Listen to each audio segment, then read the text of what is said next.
est 20h, vous regardez la télévision Teranga Sénégal. Mesdames, Messieurs, bonsoir. C'est un plaisir de vous retrouver dans cette nouvelle édition. Tout de suite, les titres. Le Premier ministre Amadou Ba s'est déplacé suite à l'accident de Sakal pour s'enquérir de la situation. Les détails en début d'édition. Suite aux 22 mesures prises par le gouvernement contre l'insécurité routière, le regroupement des chauffeurs et transporteurs de la région de Saint-Louis sont sortis de leurs réserves pour déplorer le manque de concertation de ces dites mesures. Le président du conseil départemental de Tambacounda, directeur général de la SICAP SA, a apporté son soutien aux Tambacoundois victimes de l'accident survenu dernièrement à Kaffrine. Les membres du collectif pour la défense des intérêts de Gandiaye ont organisé à Kaolack hier un grand rassemblement pour exiger l'achèvement des travaux, mais également l'ouverture de leur centre de santé en construction depuis plus de 15 ans. C'est la fin des titres. Restez avec nous. Le développement, c'est dans quelques instants. jërë ngeen jëf mbokk yi juróom-ñetti waxtu jot na sëngëm dal leen ak jàmm ci xibaaru maraxile jukkil leen li ci gën a fës de rek ak jëwriñu njiitu réew mi président Macky Sall Amadou Ba amaloon ab tukkib nemmeeku ginnaaw l'accident ba ñu nemmeeku ca Sakal ba ñaar fukk ak benn ci doomu aadama jot ci ñàkk seenuk bakkan daañu teewlu kàddu yi nga xam ne daal dina koy dénk Gora Mbodj ci biir xibaar yi daañu desandi sax ci wàllu dem beek dikk bi ginnaaw bi nga xam ne ñaar fukk ak ñaar ci ay mbëbët yoo xam ne gouvernement bi daal di woon na koy yëkkati gàllu ko ci nenn ci ndoddu transporteur yu li mel nag fa jawaanu Saint-Louis nanguwuñu ko dégg benn yoon Sophie Dramé la ñu ci àndal ci biir xibaar yi président bu conseil départemental bu Tambacounda yëkkati nag ak ay jumtuwaay yu am solo daal di koy jagleel ñi nga xam ne nag ñoo amaloon l'accident boobee lu ni mel ni kii di Mamadou Kassé daal dina ci dikkaat mu gën a yaatoo ci biir xibaar yi ca diwaanu Gandiaye mbokk yi dinañ wax nag ci ñi nga xam ne ñoom ñoo di kuréel bi xeex ak yelleefu diwaan boobu la daal dinañuy amal nag benn ndaje ngir daal sàkku ci ñu ubbi centre de santé bi nga xam ne depuis boobu ba léegi mu toll ci fukki at ak juróom loolee itam daañu ci ànd ak suñu naataango Fallou Galassila mbokk yi lii moo di ponk xibaar yi ngeen taaxirlu tuuti ñu dikk ak yéen ci faram-fàcce gi.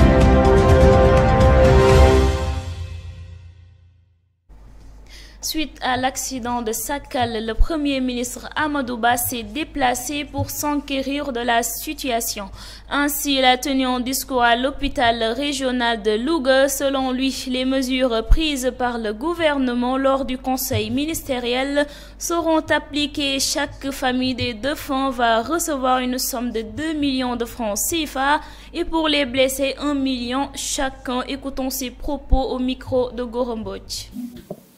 C'est un accident où il y a eu 49 victimes. 19 sont décédés sur le coup. 3 ont été transférés vers Saint-Louis, des blessés ont été transférés vers Saint-Louis. Les autres sont pris en charge ici, à Louga. L'hélicoptère a pu récupérer les malades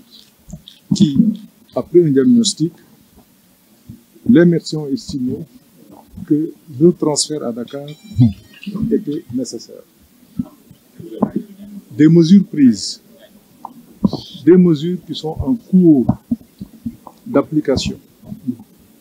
et l'État les mettra en œuvre avec toute la rigueur requise et bien sûr nous continuerons d'échanger et de discuter avec les chauffeurs et transporteurs pour que l'intérêt général soit au-dessus des intérêts particuliers. Nous avons remarqué aujourd'hui, au vu de l'enquête préliminaire, que ce véhicule a passé 3 fois la visite technique. Ce véhicule vient d'avoir sa visite technique. C'est vrai qu'il y a une responsabilité des services de l'État. De ce point de vue, l'État aussi prendra toutes ses responsabilités pour que nos intérêts personnels ne soient mis au-dessus de l'État. door xibaaru marax yi lee ci kàllaamay kocc ak ni ñu ko tënkee ci ponk xibaar yi ak jëwriñu njiitu réew mi président Macky Sall Amadou Ba amaloon ab tukkib nemmeeku ginnaaw jéye ju ñu nemmeeku ca diwaanu Sàkkal mu di ab l'accident bu jur nag lu tolloog 21 ci doomu aadama yu fa ñàkk seen bakkan moom jëwriñ ji di Amadou Ba amaloon nag ab tukkib nemmeeku ca hôpital régional bu Louga kàddu yi la daal di yëkkati daal di koy dénk suñu naataango Gora Mbodj. juróom-ñeent ñoo nekkoon ci ñaari oto yi. muy benn camion ak yeneen kaar yi nga xam ne dañ leen di dëppee kaaru Njaga Njaay kaar boobu fanweeri nit ak ñaar la waroon a jël waaye fekk nañu kaar bi am na ñeent fukki nit ak juróom-ñaar muy fukki nit ak juróom semaine bii passé rek bi ñu demee Sikilo ci conseil interministériel bi neewoon nañu dinañ jël suñuy matukaay pour que modification soppite yi nga xam ne ñu ngi koy andi ci oto yi pour mën cee def ay nit ñu gën a bari wala def ci ay bagages yu gën a bari loolu dañ koy dakkal ñu ngi woon ci mesure bi di ko appliquer di waxtaan ak ñoom nattu bi dalaat ci kaw réew mi loolu li muy wane mooy la nga xam ne dañ ko defoon ngir aar askan wi lu jaadu la jox nañu aussi instruction ministère de la santé professeur yaa ngi fi pour que lu hôpital bi soxla pour ñi fi nekk ñu mën leen a faj ndax lu ñuy ñëwee dafay diis ci hôpital bi ndax boo toogee rek jotandoo fanweeri nit ak juróom hôpital bi prévoiru koon dafay metti incha allah am na équipement yoo xam ne dina jógee Dakar yenn yi ñëw na yenn yi dina ñëw au fur et à mesure loolu yëpp dafay wone ni gouvernement bi di gérer crise donte lu ko bett la waaye am nañu automatisme am nañu aussi Pastef bi nga xam ni lépp lu dal ci réew mi dinañu fexe ba mettit bi wàññeeku lool maa ngi leen di sant di leen gërëm. Suite aux 22 mesures prises par le gouvernement contre l'insécurité routière, le regroupement des chauffeurs et transporteurs de la région de Saint-Louis sont sortis de leurs réserves pour déplorer les manques de concertation de ces dites mesures. Ainsi, ils comptent aller en grève ce mardi à 0h jusqu'à nouvel ordre. Écoutons à ce propos Ibrahima Diakité, secrétaire général du regroupement des chauffeurs et transporteurs de la région de Saint-Louis au micro de Sophie Dramé. Prendre 23 sanctions sur le champ dans les 3 premiers jours. Vraiment, nous voyons ça vraiment très gauche, comme je l'avais dit la fois passée. Là, nous déplorons vraiment cet agissement. Actuellement, finalement, notre syndicat, Alassane Ndoye et Gora Khouma, etc., ont convoqué une réunion à Dakar où nous sommes partis. Finalement, on a essayé de discuter avec les autorités, mais finalement, nous ne sommes pas d'accord. Parce que, bon, 23 sanctions, vraiment, c'est très lourd. Donc, c'est pour cela qu'aujourd'hui, nous avons fait appel à tous les chauffeurs de la région de Saint-Louis pour venir assister à cette réunion, pour leur dire ce que lors de notre voyage à Dakar, ce que nous avons pris là-bas comme renseignements. Alors, on les a fait savoir que toute la région de Saint-Louis, tous les chauffeurs confondus et transporteurs, tout le monde est d'accord que ces sanctions ne peuvent pas passer. Alors, c'est ce qui est l'objet de cette réunion et de ce point de presse. Bon, pour nous disons que de rassembler tout le monde à partir de demain, le 17 à minuit, aucune voiture de transport ne bouge. Donc c'est ça notre initiative. Vraiment. wax ci lu soxal wàllu dem beeg dikk bi wutali ca diwaanu Ndar Géej foofee nag kuréel gi nga xam ne ñoo ëmb way dawalkat yi tey jii daal dinañu jàkkaarloog way taskatu xibaar yi ginnaaw bu ñu naqarloo ñaar fukk ak ñaar ci dogal yi nga xam ne njiitu réew mi daal dina koy jël daal di leen koy gàllu li mel nag tax na jamono ji ñu ànd ak mer ba futtu te it bu xaaju guddi jotee sax ci la ñu fas yéene banque seen loxo lànk ne duñu wàcc ci mbedd mi amal ab gerew boo xam ne daanaka sampaluñu ko bés ba mu nar a jeex lu ni mel nag nekk loo xam ne ñu sukkandikoo ci Ibrahima Diakité lenn waralu ko lu dul li nga xam ne teg nañ ko seen ndodd te duñu ko nangu benn yoon kàddu gi la daal di yëkkati daal di koy dénk Sophie Dramé. mu indil nu 22 mesures yi nga xam ni mooy ñun nan nu suul nu dee loolu nag riposte la laaj yàlla def na suñuy responsable waxtaan nañ si bi ñu demee Dakar waxtaanee nañ ko ñoom nu ni dañuy dem grève à partir demain à partir de minuit benn oto dootul génn te loolu lañ doon saamal njaboot gi fii si biir yàlla def responsable yëpp teew nañ fi yéen déglu ngeen ko ñoom ñëpp jël nañu kàddu li ñu wax benn la mooy dañuy dem grève kon Ndar geek région bi yëpp ànd nañu ñu dem grève grève bi nag ñun niñ koy defee moom la ñu bëgg mu civilisé xuloowunu xeexunu yàqunu non moom suñu alal bépp chauffeur bu nu dégg na nga tëj si oto gaare ko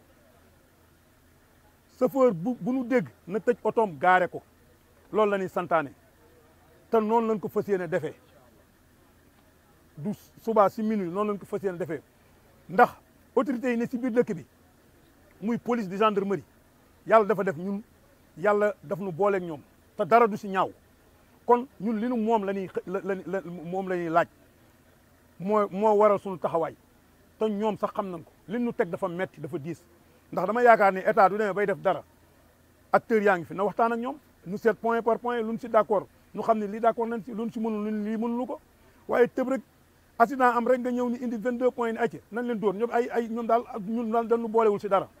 loolu mooy li nu metti ñuy ñaan daal képp kuy chauffeur daal du subaa si minuit sa oto bu ko bougeel fi mu ne na nga ko gaare loolu lan la sant xuloowul si werantewul si képp ku si dawal nag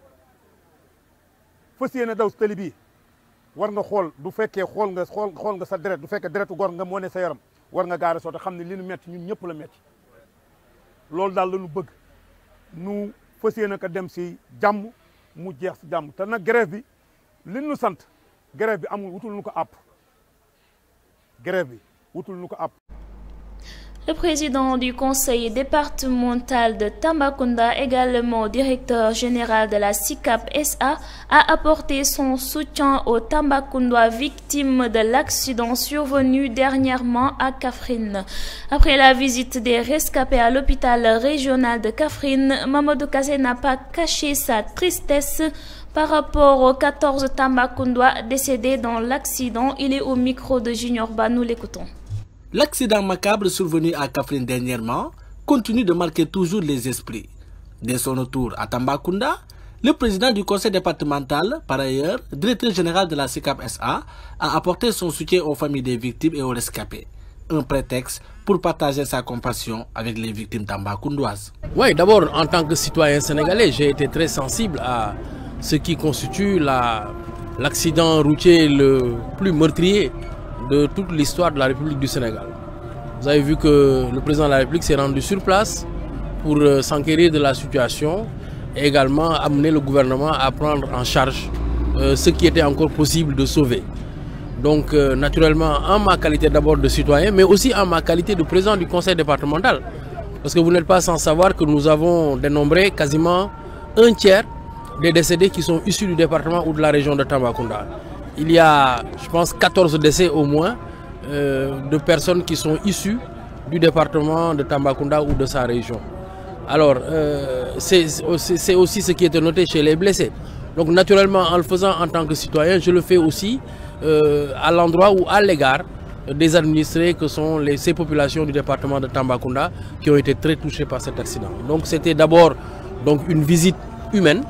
une visite citoyenne, mais aussi une visite républicaine. Rappelons que cet accident est devenu le plus macabre au Sénégal. Et Tambacounda en a perdu une dizaine de ses fils. wutali ca diwaanu Tambacounda ak Mamadou Kassé bi nga xam ne nag moom moo di président bu conseil départemental bu diwaan boobu la jiite itam kuréel ëttu këru liggéeyukaay gii di SICAP SA ginnaaw jëye ji nga xam ne am na fa ci ab l'accident ba am ñu ci ñàkk seenu bakkan daal dinay nag amal ab tukkim na meeku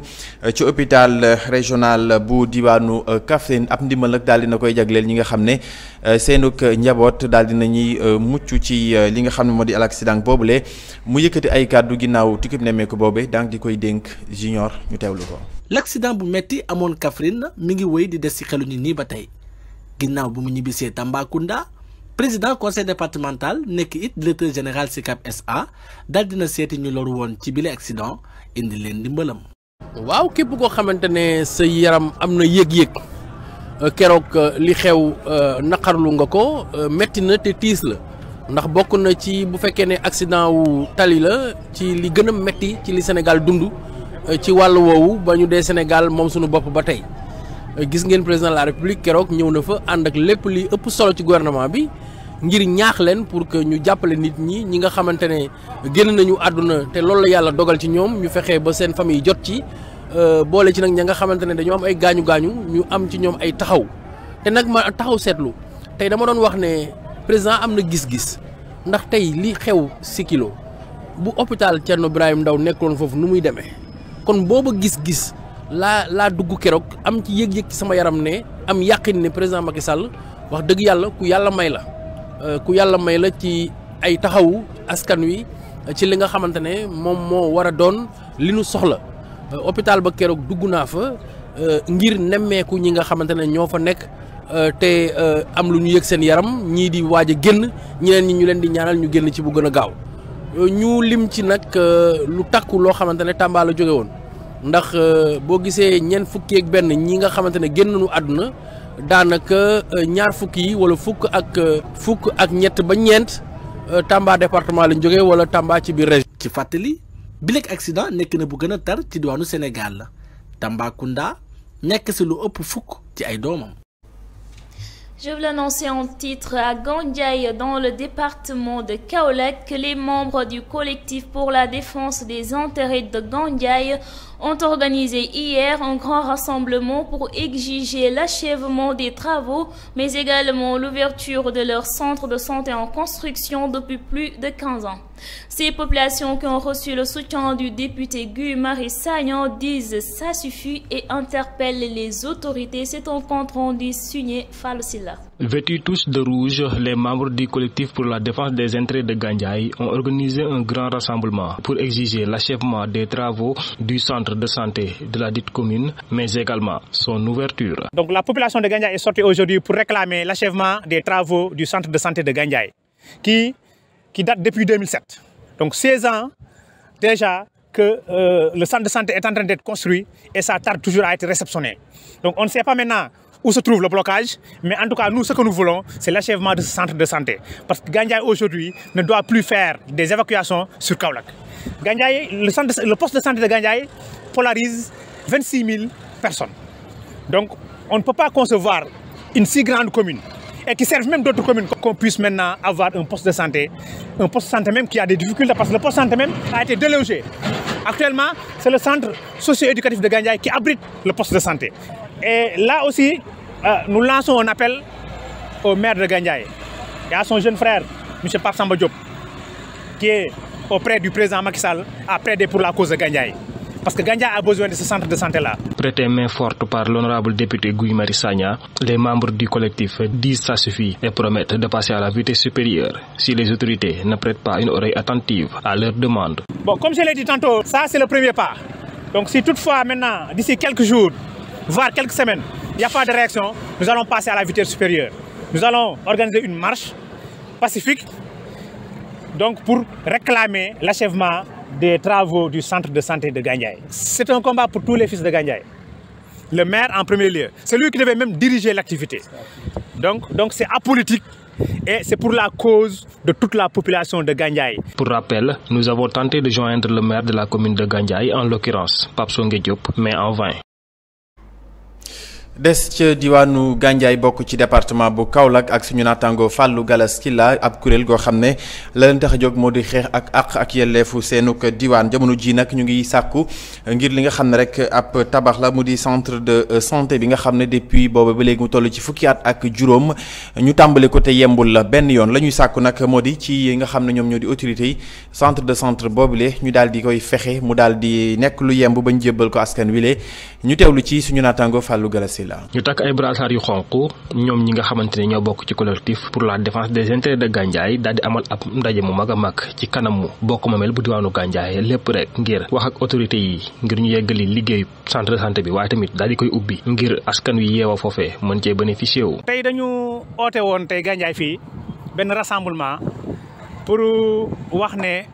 li nga xamante ni mooy suñu centre de santé bi nga xamante ni depuis 2007 lañ ko fondement ba tey ñu ngi ci 2023 liggéey yi mënut a fexe ba yegg ñëwoon tey teew fi pour waxtaan ak les autorités de ce pays là pour ñu mun ñu yeggali suñu centre de santé bu Gandiaye bi. ki nga xamante ni tey mooy l'infirmier chef de poste bi ñu demee seeti ko mu ngi wax nañu poste de santé bi nga xam ne mooy Gandiaye mu ngi polariser 26000 personnes ñoo fi ñëw di faju. xam nañ ne les normes sanitaires mooy que ne 300 personnes bu nekk dafa war a am un infirmier alors kon xam nañ ne poste bi attanatul la population de Gandiaye te centre de santé bi. mënuñ concevoir 16 ans ñu ci tabax benn centre de santé mënut a fexe ba yegg donc trop c'est trop ñu ngi doon xaar nag jàpp ne xëy na le président Macky Sall dina yeggali mbir mi parce que am na doomu Gandiaye boo xam ne ni mu ngi ca wetam saa bu xëyee jàkkaarloog moom mais comme dañoo déglu ba sonn te gisuñ dara dégguñ dara ñu ne nag dinañ jóg taxaw pour xeex ko. ci jàppale ki nga xamante ne moo di honorable député Guy Marius Sagna ñoom membre collectif boobee ne fi mu toll nii dafa doy ndax seen buulu moo ñu kaay fees na dell ñoom ñooñu sax di àddune dinañ yokk seen loxo bu fekkee ne autorités yi bàyyiwuñu xel ci seen bëgg-bëgg boobile. xeex bi aussi dafa tàmbalee ci point de presse rek mais duñu yem ci point de presse donc incha allah suñu leen dégloo fii ak ay fan réagiruñ dinañ organiser benn marche boo xëy ni dañ ciy inviter toute la population de Gandiaye pour que vraiment li nga xamante ni mooy évacuation yi ñuy def Kaolack ñu mun ko arrêter parce que Gandiaye tollootul foo xamante ni day am ku feebar jël ko di ko yóbbu Kaolack Gandiaye je pense que ne war naa am benn centre de santé digne de son nom ba nga xamante ni lépp luy radiographie échographie analyse suñ ko soxlaatee dootuñ dem Kaolack. ci fàttali jëm nañoo jokkoo ki nga xamante ni moo di nday ji réew bokk moomel bu diwaanu Gandiaye di Pape Songe Diop waaye ba tey jile dara antuwu ci.